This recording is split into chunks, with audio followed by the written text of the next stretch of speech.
আসসালামু আলাইকুম, সবাই আশা করি ভালো আছেন। সকালবেলা খামারে আসে দেখি যে এই গরুটা ঠ্যাংঠুং লাফাইতে আছে, অর্থাৎ এটার ফ্যাটের ভিতরে ব্যথা করতেছে।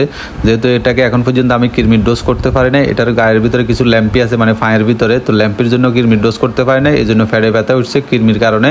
এখন এটাকে আমি কিছু আদা, তারপর খাবার সোডা, লবণ, গরম পানি এগুলো খাওয়াই দিতেছি। ইনশাআল্লাহ এটার যে ফ্যাটের ব্যথা আছে এটা চলে যাবে, আর এই ফ্যাটের ব্যথাটা চলে গেলে ইনশাআল্লাহ এটাকে কৃমির ডোজ করে দেবো। কারণ এটা কয়েকদিন ধরে দেখতেছি একটু ফ্যাটের ব্যথা করতেছে, কারণ আমি ল্যাম্পির বয়ে এটাকে কৃমির ডোজটা করি না। তো ইনশাআল্লাহ আগামীকালকে এটাকে কৃমির ডোজটা করে দেবো। আর এখন চলে যেতে আসি গরু বাজারে। আর বাজারে যাই আমার গরুর জন্য যে বুসির প্রয়োজন ওই বুসিগুলো নিয়ে আসবো, আর বাজারে কীরকম গরু এসছে সেটাও দেখতে যাইতে আসি। কারণ আমাদের এদিকে গরুর প্রচুর পরিমাণে দাম, এই গরুগুলা মানে কিনা অনেকটাই টাফ হয়ে যায়। এই যে গরুটা দেখতেছেন মাশাআল্লাহ অনেক সুন্দর একটা গরু, মুন্ডি গরু, তবে এটা দুধ তেমন বেশি হবে না। কারণ হচ্ছে এই গরুটা গরুর যে বডি হিসাবে কিন্তু গরুর যে ওলানটা তেমন বেশি আসে নাই। কারণ এইসব গরু দেখা যায় যে এক একটা থেকে আপনার 20 লিটার 30 লিটারও দুধ পাওয়া যায় এই ধরনের মুন্ডি গরু থেকে, কিন্তু ওইটার ওলানটা খুব ছোট, কিন্তু ওইটার থেকে তেমন বেশি দুধ হবে না।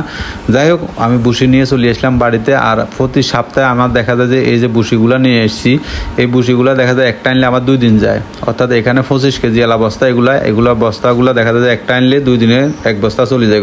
তো আমারও হিসাব করে দেখলাম যে আমার প্রতি মাসে মোটামুটি 15 থেকে 16,000 টাকার বুসি লাগিয়ে যায় অলরেডি।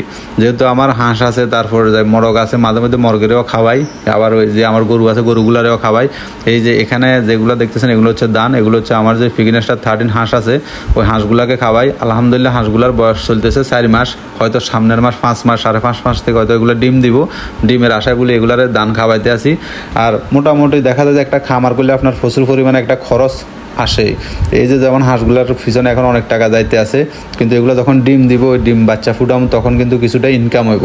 আসলে প্রথমত আপনি যদি কোনো একটা খামার চালু করেন আপনার অনেক টাকা ইনভেস্ট করতে হবে, অনেক কিছু শিখতে হবে, অনেক কিছু বুঝতে হবে। ওই সময় কিন্তু আপনি লাভের আশা করে লাভ নাই। লাভ ইনশাআল্লাহ আল্লাহ তাআলা একসময় দিব, তবে ধৈর্য ধরে ফড়ি থাকতে হইব।